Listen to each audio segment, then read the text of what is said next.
Hi, everyone, and welcome to AB Conversations, where we will help you CFP your way out of it. A podcast where you get into the minds of a couple certified financial planners on how we think and feel about everyday financial planning questions and what should really matter most to you. A healthier financial life starts now. Good afternoon, Adam. Good Friday afternoon to you. I'm coming to you from Kutztown, Pennsylvania. Where are you? And I am coming to you recorded from my home in Exeter, Pennsylvania. Yeah, snowy mess out there. So we are in different locations, truly trusting the internet here to record this podcast. Yeah, I guess to be fair to those that have listened before, it may look like we were in different locales in the past, but we are, at the time, we were 12 feet apart with a wall separating us. Yeah. But now we are truly apart using Zoom for its intended purposes. And let's hope that the finished product is similar in quality to the rest. Yeah, this is like a behind the scenes episode, apparently. We'll tell you all the secrets of how this gets recorded. So, this is a do-it-yourself podcast that we're coming clean on. And surprise, here's our topic for today.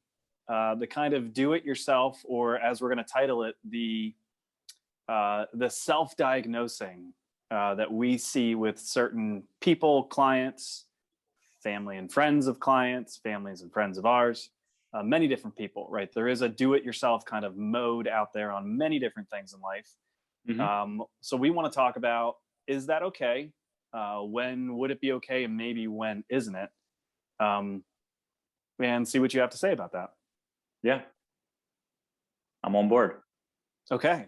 So I'll start with, a little get it off my chest. I think some of this do-it-yourself, running your own financial life without any assistance is in many ways the fault of our industry and the people that have been giving advice in our industry, right? Because so much of it in the past has been about sales. It's been about, well, I have the info.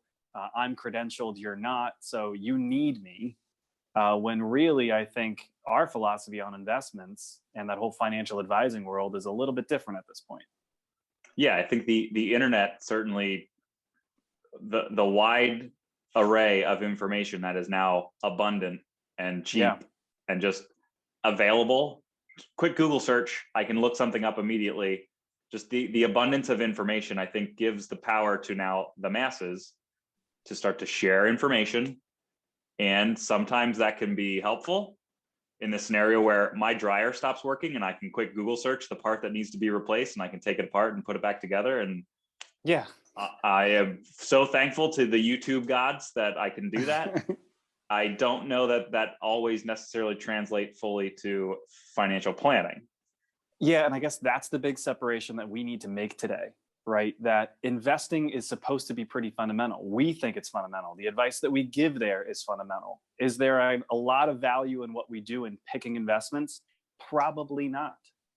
But when it comes to actual financial planning, right, the risk of getting certain things wrong or not getting certain things done in your financial life, to your point, like, you're not going to Google how to operate on yourself, right? You're going to go to a very experienced, very credentialed, very well-educated doctor who's been through that operation how many different times in their life, because the risk of you doing that to yourself and getting it wrong, the magnitude is enormous, right? As opposed to, crap, I couldn't fix my dryer. All right, now I'll go pay the service guy, or I'll go get that one part, right? This scale is not the same. Yeah, so operating on yourself may literally be life or death. I think for us, financial operations may not be life and death, but certainly we see, to your point, the investing side of things we believe is pretty fundamental. Stay disciplined, stay diversified. We certainly play that role for our clients to just guide them through that process, and keep them on track. The financial planning side is, I think, where it's all of the dominoes that can be impacted from any one decision that experience of just having gone through it before. It's very hard to get that level of nuance from a blog post or an article on the internet. You read the Wall Street Journal and you think, well, if if this person did it, then should I be doing that exact same thing? Yeah, so let's give some examples, right? Because I think that helps drill down to your whole point. Because yeah, when we talk about comprehensive financial planning, it's acknowledging that all these moving parts kind of have to work as one. And if you change one thing, you said it well, there's going to be a domino effect to something else, right?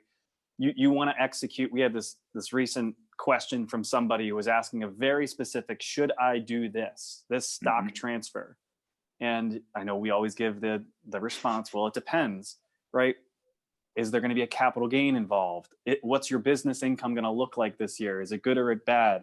He happened to inherit some money last year, so now there's probably going to be more income that he has to deal with. Is there an RMD that needs to be taken from that inheritance? There's so many dominoes to that one decision that to go, should I do this, yes or no? Man, to your point, there's nothing on the internet that's going to allow you to plug in your specific situation with everything you want to do, let alone figure out what really matters most to you with your goals to say, yes, good idea, or no, bad idea. Right. And there's plenty of examples of that. Yeah. So even better than that, that even if there was a free tool on the internet or a paid tool that someone could plug in all their information, be super specific and have it spit out the answer, I think the problem still remains. And it's I'm certainly guilty of it in certain areas too. I don't know what I don't know. So Yeah. the different variables to input into whatever said software, I may not know all of those for my situation to even get the right output from something like that, if it even existed. Yeah. Not only do I not know what I don't know, but sometimes it's not knowing what questions to ask. Yeah. Right. So there's the other part of like, when I go to the doctor, I know how I feel, but he or she's going to ask me specific questions that are going to help lead to some sort of diagnosis on why I feel that way. Right. So it's one thing to not know what you don't know. It's another to not know what questions to ask. Yep. I'll tie it back to investments. I think the other problem with kind of just doing it on your own, maybe not investments, but just planning in general, money in general, you're probably emotional, about certain decisions that you got to make. Right. And we see that not only with investments, and we can talk about last year, but, maybe somebody passed away, now your emotions are involved in what could be huge financial decisions. Yeah. And that's certainly one of the, I don't want to call it a gray area, but that's one of the more sensitive areas of what I hope we help people through is those at times of big, large potentially emotional decisions, being able to strip some of that away and just be somewhat, I don't want to say cold, but more calculated and actually looking at the holistic picture, taking into account their specific emotions on how they're approaching any one decision that needs to be made, but being able to separate ourselves from that process.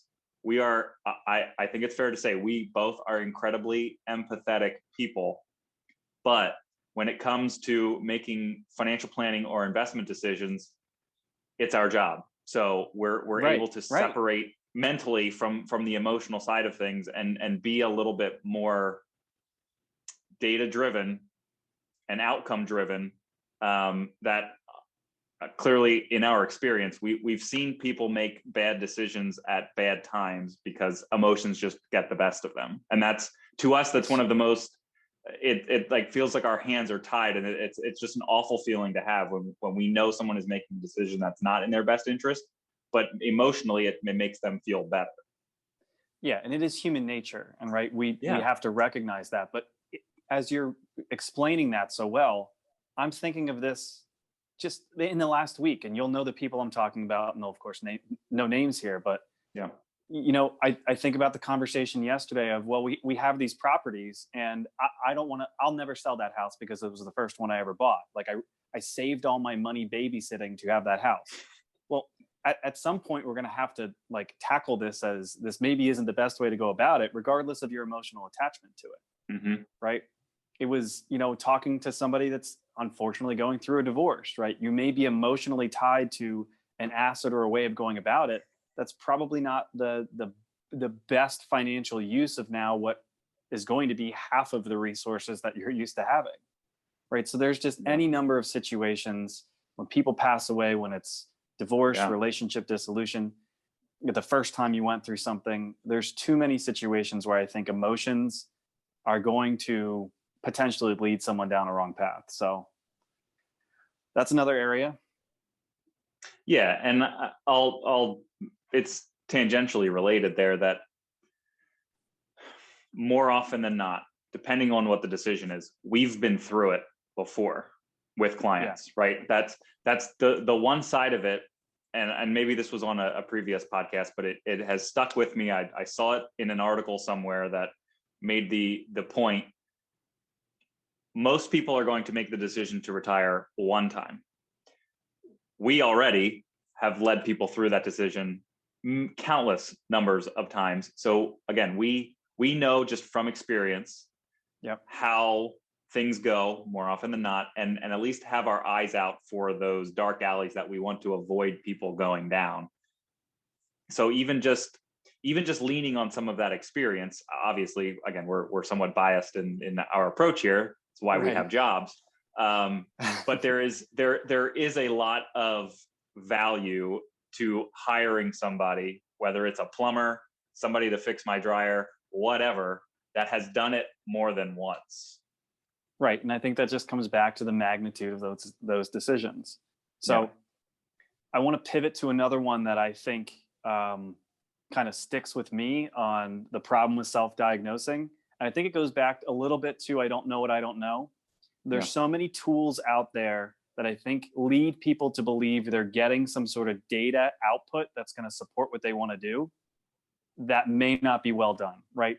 Projections matter, but financial planning, especially for the future, we have to make assumptions. And what assumptions are we making? How realistic are they? How do you know? These are key parts of what we do that I can't imagine doing any other way than the way that we do, through true mathematical modeling, through great tools, and through a lot of experience to know what really is a realistic assumption and what isn't. Yeah. I have nothing to add to that other than I agree.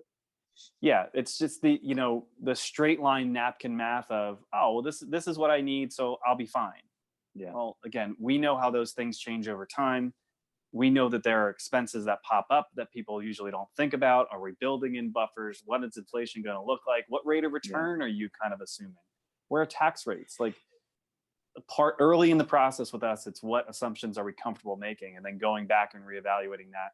I think it's very hard to use one of those online tools that's just straight line time value of money. Yep. Yeah. It's going to mislead people. I agree. And we see it, again, I'm just thinking to recent conversations. We see it with Social Security all the time, right? You don't want to fault the government for what they're doing, but they send out these statements. They sure do, that say, at this age, here's what your benefit's going to be. Countless assumptions going into that, including how long you're going to work and what you're going to make. So, I think there's a lot of value in having a partner who can be a second set of eyes to the assumptions or the data that you're using. Yeah. Even if it's not, someone like us completely driving the bus, even if it is, to your point, that second set of eyes that is just confirming their approach and the path that they are headed down, if they are making these reasonable assumptions, just to make sure that those do fit and are appropriate for their situation. Yeah. What else? Other situations you see? I'm looking at my note now, and I'm laughing because it ultimately comes back to, you're saying keep the main thing, and then the thing I'm laughing about is tripping over dollar bills to pick up nickels, right? Yeah. And we certainly see that, where I don't want to be pejorative for do-it-yourselfers, but there certainly is a subset that try to overanalyze any one decision and then often trip themselves up and get caught in the minutia of the data or the information gathering process before they can even make a decision. Our job, I think, is certainly to help reset the focus. Let's keep the main thing. What are you looking to accomplish? What is the actual goal here? we can help sort through all of the details behind the scenes. But often we see people trip themselves up on getting hung up on small details that in the grand scheme of things may not be that important to whatever that big decision ultimately is. Yeah. Or how many times have we seen they're so focused on getting those little details right Yeah. that they've forgotten something that we consider so fundamental, right?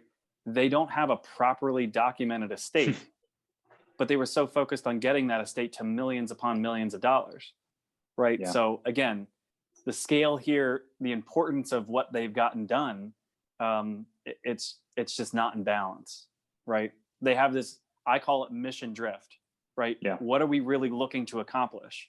What is the main thing? What is the why behind that?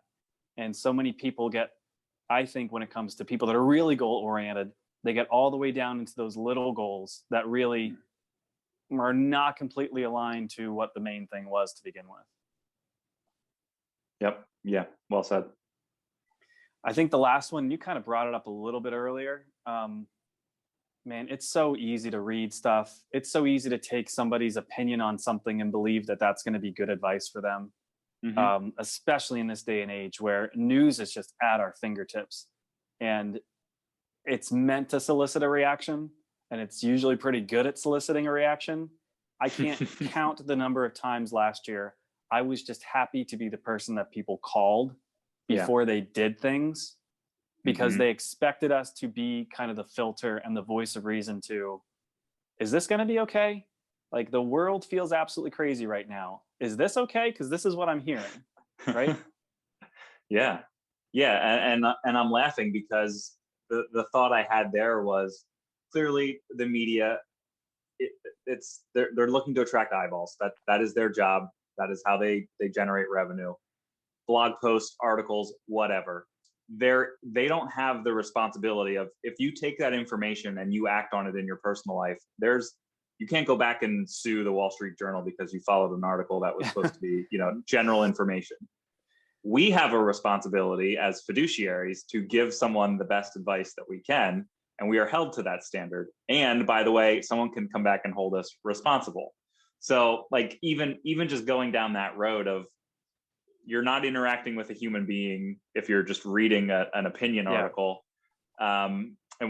So we had a prospect earlier this week, or a client earlier this week, that said he was researching one particular thing, read an article that said he should do one thing, read another article that said he should do the complete opposite. How does he even make that decision to decide, well, which one do I follow? How do I know what assumptions are being made in both of these articles to decide which one fits me? And I think that's the kudos to him for acknowledging that, there is something behind that process, right? What is in it for that publication? Right. What are they looking to do? Where clearly, if you're working with a professional, hopefully their job is to give you the advice that is best fit for your particular situation. And that's all a part of, like, in my mind, standing next to somebody and putting ourselves in their shoes, right? To stop them from making a knee-jerk reaction. Maybe it was about politics, maybe it was the crazy stock market that we dealt with last year.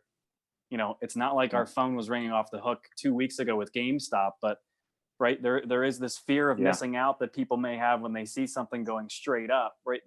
We need to play that role of standing in between people and their quick decisions, or people and what they read, and then taking some sort of action on that. So again, to summarize, it's not to take it away from people that are comfortable being well read, who want to have information, education, who want to be able to ask, well, why should I do that?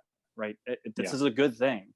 But I think having a credentialed professional when it comes to making big, potentially life-changing financial decisions, I think it's smart. I mean, I know we're biased, but I think it's really smart.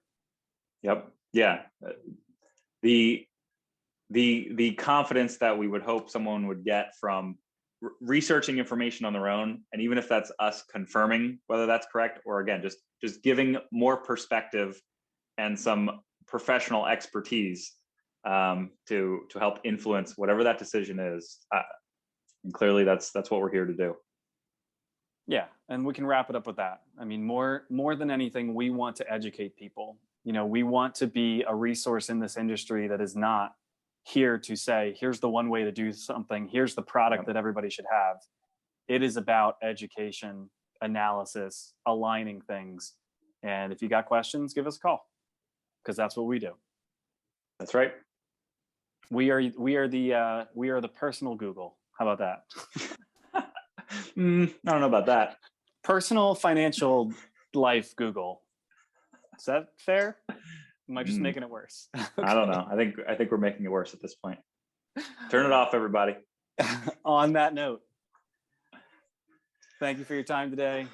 Thank you. Self-diagnosing. Be careful. That's right. All right. Don't slip on that ice.